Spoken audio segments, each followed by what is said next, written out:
دعا القصر الرئاسي المواطنين للمشاركة في العرض الذي سيقام اليوم، والذي سيشارك فيه الرئيس أردوغان، على جسر الشهداء في إسطنبول، الذي كان المانع أمام الانقلابيين في 15 من يوليو. وستبدأ فعاليات الاحتفالات في الساعة 7 مساء، وسيتم بث شريط فيديو للأشخاص الذين وقفوا وقاتلوا ببسالة خلال الانقلاب الذي قامت به منظمة فتح الله الإرهابية في 15 من يوليو عام 2016. وفي إطار اليوم الديمقراطي والتضامن الوطني، زار أردوغان قبور الشهداء في أنقرة، واجتمع في القصر الرئاسي مع أقارب الشهداء، وبعد ذلك سيتوجه إلى جسر الشهداء في إسطنبول للمشاركة في العرض وإلقاء خطاب للشعب. تحاول الحكومة الصينية السيطرة على الطريقة التي يفكر بها الناس وكيف يتصرفون من خلال الحظر المتبع. وفي الماضي كان يحظر على الناس مشاركة أشرطة الفيديو والتدخين والرقص والوشم وغيرها، فضلا عن مشاركة مقاطع الفيديو التي تظهر تجمعات للناس. من الواضح أن الحكومة الصينية تحاول السيطرة على الناس من خلال هذه القيود التي تقيد الحرية.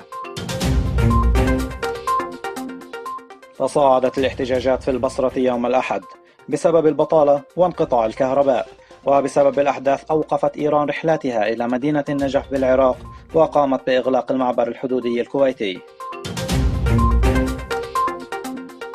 أفاد تلفزيون NTD في 13 من يوليو أن انفجارا وقع في مساء يوم 12 في منطقة يانغشون الصناعية بمقاطعة جيانجان، ومدينة يبين بمقاطعة سيتشوان.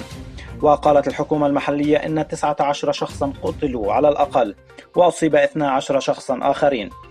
وأدى الانفجار إلى احتراق مبنى المصنع، ويعتقد أن الميثانول وحمض الهيدروليك كانت السبب في حدوث الانفجار.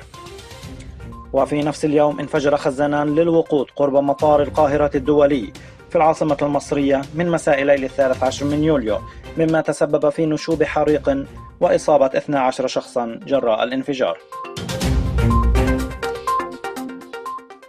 تعتبر اتفاقية الهجرة أول وثيقة دولية حول التعامل مع حركة الهجرة العالمية ومعالجتها، وهي لتوفير آفاق جديدة للمهاجرين القانونيين.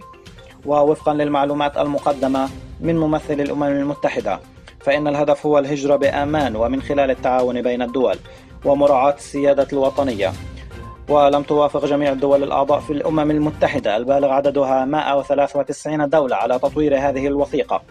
وفي ديسمبر من العام الماضي انسحبت الأمم المتحدة من المفاوضات على أساس بعض الأحكام التي لا تتفق مع سياسات إدارة الهجرة واللاجئين في إدارة ترامب.